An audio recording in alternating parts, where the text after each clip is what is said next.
Hi and welcome to another Grumpy video. So a few weeks ago I read The War of the Worlds, and to say that I didn't enjoy it would be an understatement. But it was a really small book, so I persevered and I did finish it in the end. And I did want to say all the things I hadn't enjoyed about it, but I couldn't bring myself to go back through it, so I just returned it.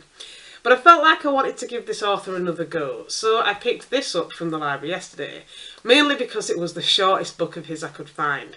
But I am going to give him another try. I don't know why. So here it is. This is The Time Machine by H.G. Wells. And according to the back cover, it is a seminal work of dystopian fiction and a cracking adventure story. Well, we'll see. Anyway, I'm going to be splitting this video up. So this is the beginning, where I haven't read the book and the only information I have to go by is what's written on the back cover, which says, "In the time traveller's miraculous new machine, we will be carried from a Victorian dinner table to 802-701 AD, when the earth is divided between the gentle, ineffective Eloi and the ape-like Morlocks. Forward again by a million years or so to glimpse a dying world of blood-red beaches and menacing shapes, and on again to the last days of our planet, a remote twilight where nothing moves but darkness and a cold wind. Brilliantly imaginative fiction, or the shape of things to come. H.G. Wells' masterpiece still retains its power to provoke and enthrall." So that's basically it for now. I'm going to get back to this when I've read a bit of this book, or all of it, and see what I think.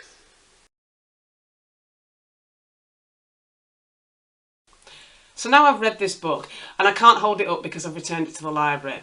Before I get started, I'm going to remind anybody who didn't see it in the title or opening sequence, but this video is going to be chock full of spoilers. So if you don't want to know what happened, despite the fact it was pretty much entirely spoiled in the synopsis that I already read out, please switch off this video now, because this video is heavy on spoilers.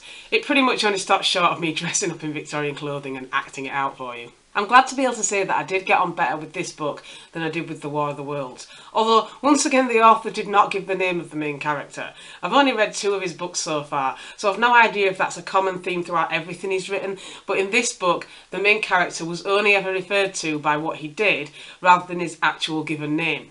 Interestingly, when I googled that, it seems that he has been credited with various names over the years, but not until after the book was written.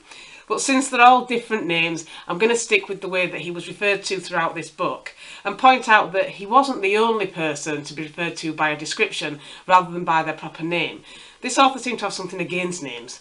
Maybe he was Rumpelstiltskin. So the book opens in a drawing room with a group of men, all mostly referred to by their professions or characteristics rather than names by the narrator, who isn't, by the way, the time traveller. No, the narrator is just one of a group of people gathered in a room in a dusty old Victorian house, listening to the time traveller, trying to convince everybody that he's invented a machine that can travel through time.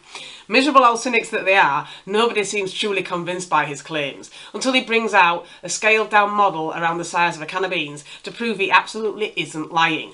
According to the narrator, the guy does have a habit of making things up, so his audience is understandably sceptical. But somehow he manages to convince them and shows them a full-scale model of the machine which is big enough to seat a human in. He tells them that he intends to use that machine and find out what happens in the future, because every story since the beginning of time has cautioned against looking into your own future. Okay, no, not really. Apparently this book was credited as being the inspiration behind a lot of modern time travel stories. And I do quite like the idea of going into the future rather than the past as a plot device, although the debates about whether travelling into the past is possible are always good for an interesting discussion. So the time traveller goes ahead with his plan to travel into the future. And of course, he does this with no witnesses to confirm his story, because who would need witnesses to such a plausible story as travelling through time? Especially when you already have a reputation as someone who makes things up a lot. But no, the time traveller hides away in his room and begins his journey 800,000 years into the future by himself. He describes the scenery and sensations he feels as he rushes through time until arbitrarily stopping in the year 802-701, according to the readout on his machine. And a week later, upon his return from this entirely believable and in no way made up journey, he recounts to a group of friends what happened when he went there. So okay, I know, I'm missing the point there probably. The point was, I think, a cautionary tale or a warning about what humanity might become, rather than a debate on the reliability of the time traveller's narrative. So I'm going to move on with the assumption that these events were real, within the book's reality, and not deliberate lies or the ravings of a delusional madman. Now, when I read the synopsis, I did think that this book was going to be split into 3 pretty much equal parts. The details of his travel into the future, the travel into the double future, and then the travel into the double future. But as it turned out when I read it, the majority of his tale takes place during the first part of his journey. The later jumps are only mentioned quite briefly, and inevitably concluded with the cutscene to the Earth's final hours on his last time jump.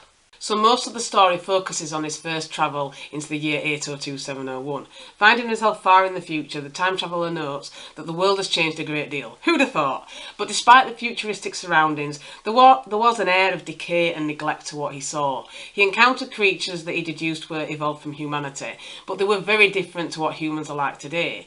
They were smaller than he was and appeared childlike both physically and in their behaviour, and there was inevitably a language barrier considering how long the language had to evolve. They were also quite placid and incurious, which made him think that humanity had lost quite a bit of its edge due to lacking any real challenges that would make the extra intelligence necessary. But he did manage to communicate with them eventually, to a certain extent, and he even made a little friend called Weena, after he saved her from certain death when all of her F and F see her in difficulties but couldn't be bothered to do anything about it. I can't say I blame her for ditching those losers. So he takes Weena with him on his journey to rescue the time machine, because while he was investigating these descendants of humanity, somebody stole his time machine and hid it inside the Sphinx. As you do. I guess they figured a clamp wouldn't be enough. Thankfully, he'd had the foresight to remove the handle, which was the only thing it could be controlled with. Otherwise, he might have been stuck there permanently. But with the crank handle safely stashed down his pants, the worst that could happen was that it went on display inside an animal's effigy, which he now has to work out how and if to risk trying to break into. It's on his quest to rescue his beloved time machine that he discovers that the small descendants of humanity, called the Eloi, are not alone. And I don't know if I'm pronouncing that correctly, but I have decided that that's the pronunciation I'm going with. If I'm wrong and the author objects, he's free to correct me in the comments below. So he discovers that the Eloi are not the only descendants of humanity. There are larger and more brutish descendants called Morlocks. Where the Eloi are small, calm and slightly dopey, the Morlocks are hirsute, large and exist solely on a diet of the Eloi, who somehow haven't evolved the common sense to avoid these predators. Which does beg the question, how are there any of them left? But encountering the time traveller, the Morlocks seem to feel that although he doesn't resemble their usual meal options, he'll make a tasty snack, nonetheless, and they make several attempts to capture and eat him. But thanks to the time traveller discovering that the Morlocks are afraid of fire, they don't succeed in these plans. But in one of his escape attempts, he realises that he has lost Weena to the wildfire that ensues, and that she's either been consumed by the flames or by one of the Morlocks. He does feel upset by her death, as well he might since it was his fault. Where there's blame, there's a claim. But he had been planning on bringing her back into the past with him when he returned home. But after her death, obviously he has to continue on his quest alone to rescue the time machine. The Morlocks, still determined that he will be the highlight of their next meal, try to trap him inside the Sphinx with the time machine, not realising that this is exactly what he needs in order to be able to escape, which he immediately does. Having kept hold of the levers for operating it, they had no idea it could be used as an escape device. Leaving the Morlocks clinging to the time machine as they try to stop him, he once again races into the future. Millions of years on, he finds creatures that don't resemble anything remotely human occupying a dying planet.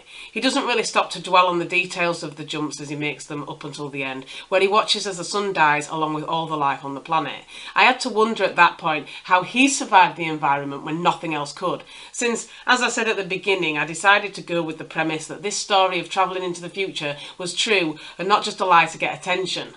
Back in the past, concluding his tale, the time traveller produces as evidence of all he has said a couple of white flowers that he picked from the future. Because nothing could be more convincing than foliage that you could find in any park. But apparently the botanical experts in the room had seen nothing so flowery in their lives, and that was all the proof they needed that the whole thing was completely true and not a gigantic lie. I'm sorry, I did say I was going to assume that it was an honest narrative on his part, didn't I? Anyway, at the end of the story, the time traveller declared that he was going to go on another jaunt into the future and would return with better evidence of what he'd described, and possibly an Eloi bride.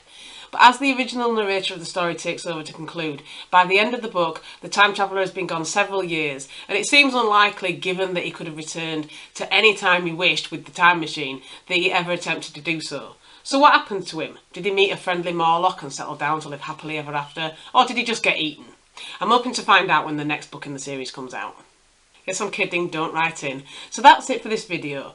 Did I enjoy this book? Well, I definitely found it easier to read than The War of the Worlds, but that's not saying much. I am a bit curious about the whole never naming characters thing, and I'm tempted to borrow another book by this author, just to find out if that's what he does in every story. The only thing I can say is that now I've read this book, that episode of The Big Bang Theory where Leonard buys a time machine finally makes sense. I thought it was just some random episode they've made up. Don't I feel silly? Anyway, that's it for now, and if you made it this far, thank you for watching. Bye!